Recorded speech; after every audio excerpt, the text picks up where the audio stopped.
खुद की सेल्फी लेने में सिर्फ 5 सेकंड लगता है, लेकिन खुद की सेल्फ इमेज बनाने में कई साल लग जाते हैं। Hey welcome back. मैं Dharmveer Yadav, motivational speaker, life and business coach. Personal finance checklist बहुत जरूरी है। मैं फिर से रिपीट कर रहा हूं, बहुत बहुत बहुत जरूरी है। क्या आप अपने पैसे को सही जगह सही तरीके से इस्तेमाल कर रहे हैं? कुछ मैं चेकलिस्ट बता रहा हूं कि आपका जो फाइनेंस है प्रॉपर हेल्थ में है कि नहीं। चलिए हम लोग शुरू करते हैं, स्टार्ट करते हैं। ध्यान से देखिएगा, सबसे पहला जो आपको काम करना है कि आपको नॉमिनी ऐड करना है, ज्वाइंट होल्डर ऐड करना है। कहीं भी अगर आप इन्वेस्टमेंट कर रहे हैं, मान लीजिए कोई म्यूचुअल फंड खरीद रहे हैं, इंश्योरेंस खरीद रहे हैं, कुछ भी अगर खरीद रहे हैं, तो आपको एक नॉमिनी का ऐड डालना जरूरी है।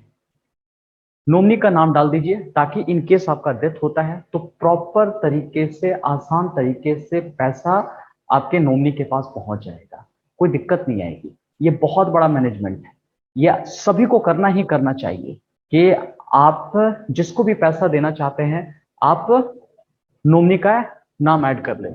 दूसरा, रिकॉग्नाइज नीड्स वर्सेस वांट। हालांकि थोड़ा सा इधर उधर हो गया है, मैं दूसरा नंबर आपको बता देता हूं।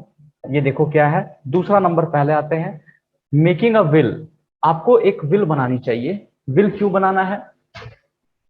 कि मान लो कि कोई भी चीज मैं खरीद रहा हूं, मान लो कि मैंने घर खरीदा या लैंड खरीदा, कुछ भी मैंने खरीदा, तो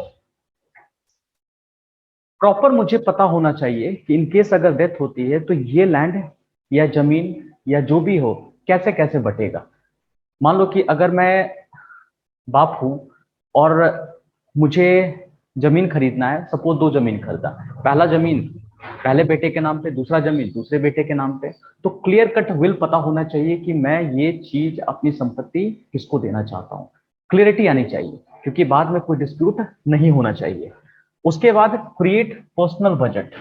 आपको अपनी पर्सनल बजट बनानी ही चाहिए।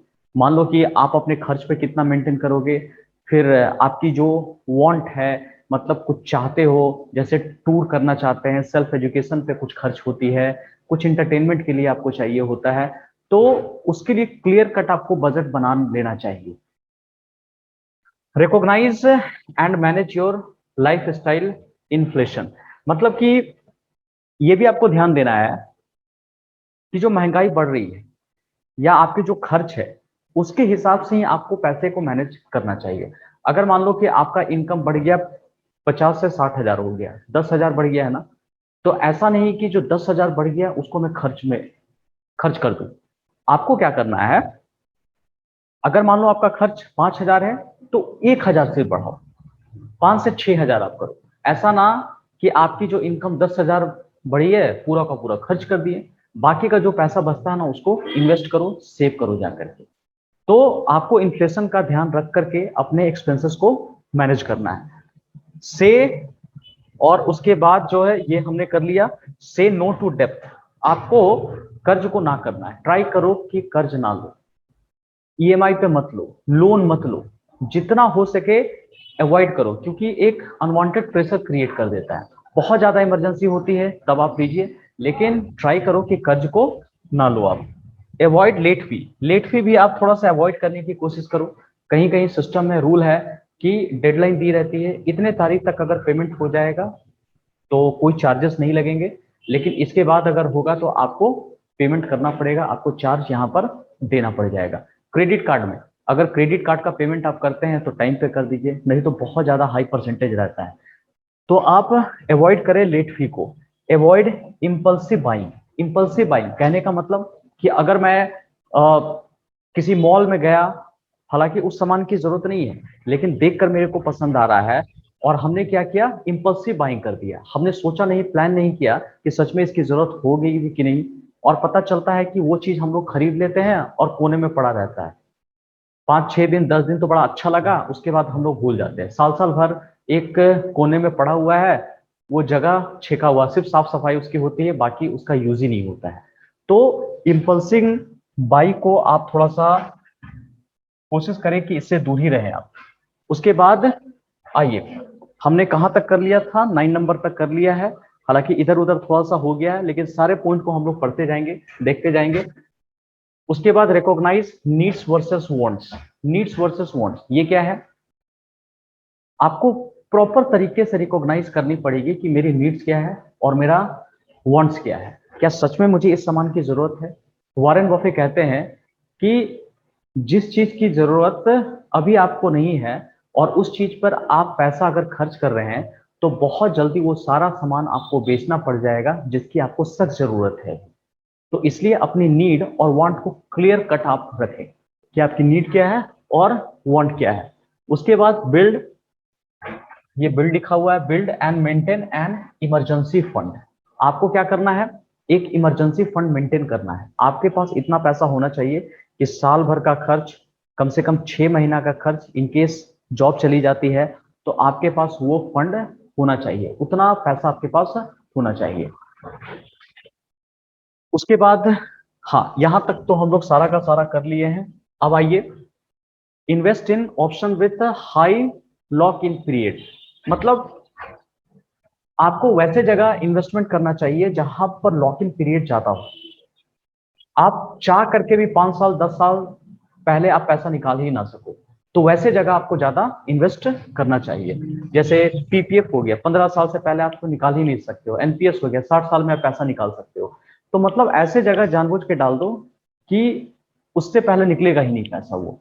इससे आपका कंफर्म सेविंग और इन्वेस्टमेंट होगा ही होगा।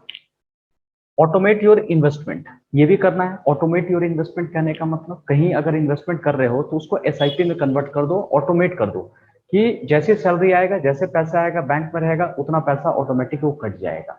ये होना जरूरी है, क्योंकि हम लोग बहुत डिले करते हैं। अगर मान लो कि कोई रिमाइंडर भेजा तो टाल मटोल करने लगेंगे, लेकिन ऑटोमेटिक होगी ना तो अपने आप वो कट जाएगा। जैसे मेरा एक इंश्योरेंस चलता था, तो मैंने अभी 1 साल पहले की बात थी, कोरोना टाइम की बात है। मैं सच में प्लान नहीं किया था कि उसमें पैसा डालूंगा। मैं प्लान कर रहा था कि नहीं, इसको बाद में देखेंगे। लेकिन पता चला अकाउंट में कुछ पैसे थे, 50,000 रुपया कट गया। हालांकि उस टाइम तो मेरे को गुस्सा आया, लेकिन आज मैं जब मैं महसूस करता हूँ तो मुझे लगता है कि सही हुआ। उसके कारण मेरी सेविंग बढ़ गई, और बाकी इधर का अरेंजमेंट तो किसी न किसी तरीके से मैंने कर ली। तो ये जरूरी होता है। Maintain a good credit score. आपको अपनी क्रेडिट स्कोर मेंटेन करनी है। अगर 700 750 के आसपास है तो एक अच्छा माना जाता है। ट्राई करें कि लोन कम ले। अगर लोन ज्यादा लेंगे तो क्रेडिट स्कोर आपका घटता चला जाएगा, और उसको पे करेंगे तो ठीक है, वो बढ़ता चला जाएगा। लेकिन ट्राई करें कि आपकी क्रेडिट स्कोर अच्छी होनी चाहिए। Don't invest in get rich quick scheme. ये तो मतलब कान पकड़ लीजिए कि कभी जिंदगी में इस तरह के स्कीम पर आपको भरोसा नहीं करना है। क्योंकि गेट रिच क्विक वाला जो फंडा होता है ना, ये काम नहीं करता है। समय लगता है पैसे कमाने में, समय लगता है। एकदम लीगल तरीके से पैसा कमाइए, सही तरीके से पैसा कमाइए, ये ज्यादा फ्रूटफुल होगा आपके लिए। Create financial calendar. आपको फाइनेंशियल कैलेंडर भी बनाना चाहिए, ये बहुत जरूरी है। अब इसमें क्या होता है कि आप अपना गोल लिखिए, उसके बगल में डेट डाल दीजिए कि मान लो कि मुझे हॉलीडे प्लान करना है, मुझे स्विट्जरलैंड जाना है। तो कब जाना है? 1 साल में जाऊंगा, दिसंबर के मंथ में जाऊंगा। डेट डाल दीजिए और उसके हिसाब से मुझे कितना फंड चाहिए, तो हर मंथ वो फंड आप कलेक्ट करना स्टार्ट कर दीजिए। मान लो 1,20,000 का बजट है, तो मुझे क्या करना है चाहिए कि हर मंथ 10-10 हज़ार रुपया सेव करके रखना चाहिए, ताकि जाकर के मैं आराम से स्विट्जरलैंड घूम सकूं। तो ये गोल और उसके हिसाब से पैसा आपको एकदम क्लियर कट पता होना चाहिए। Use 50-30-20 rules. हालांकि ये रूल बजटिंग के लिए यूज होता है कि जो भी आप पैसा कमाते हो, 50% आप खर्च कीजिए, 30% को आप कुछ अपने पर्सनल नीड या शौक पूरा करने में लगाइए। हो सकता है इसको 3 पार्ट में डिवाइड कर दिए, 10%, 10% और 10%। एक 10% का जो टुकड़ा है उसका आप यूज कर लीजिए टूर के लिए। इस 10% को सेल्फ एजुकेशन में कर लीजिए, और ये जो 10% है हो सकता है डोनेशन कर दीजिए। लेकिन 10% अगर आप ज्यादा लग रहा है तो उसको कम कर लीजिए, और बाकी ये जो 20% है ना, ये सेविंग और इन्वेस्टमेंट के लिए रखिए।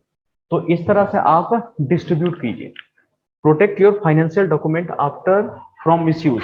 ये भी ध्यान देना है कि आप किसी को भी अपना आधार कार्ड, पैन कार्ड ना दे दें, क्योंकि इसका मिसयूज भी हो सकता है। ये सब एक इंपॉर्टेंट डॉक्यूमेंट है और साइन किया हुआ डॉक्यूमेंट तो एकदम ना दें आप। तो इस बात का आपको ध्यान देना है। उसके बाद लास्ट वाला जो पॉइंट है, श्रेड अनवांटेड प्रिंटेड डॉक्यूमेंट। अगर कोई अनवांटेड प्रिंटेड डॉक्यूमेंट पड़ा हुआ है तो उसको फाड़ करके फेंक दे, क्योंकि इसका मिसयूज हो सकता है। तो ये कुछ पर्सनल हेल्थ चेकअप प्लान है जिसका यूज करके आप अपने लाइफ को बेटर बना सकते हैं, फाइनेंशियल फ्रीडम की तरफ आप जा सकते हैं। उम्मीद करता हूं कि वीडियो आपको पसंद आया होगा, थोड़ी सी इंफॉर्मेशन जरूर आपको मिली होगी। शेयर जरूर करें, बिकॉज शेयरिंग इज केयरिंग। आप भी छू सकते हैं सफलता की ऊंचाई अगर वीडियो पे कर दिया like, comment, share and subscribe. अगले वीडियो मिलते हैं। Bye, take care.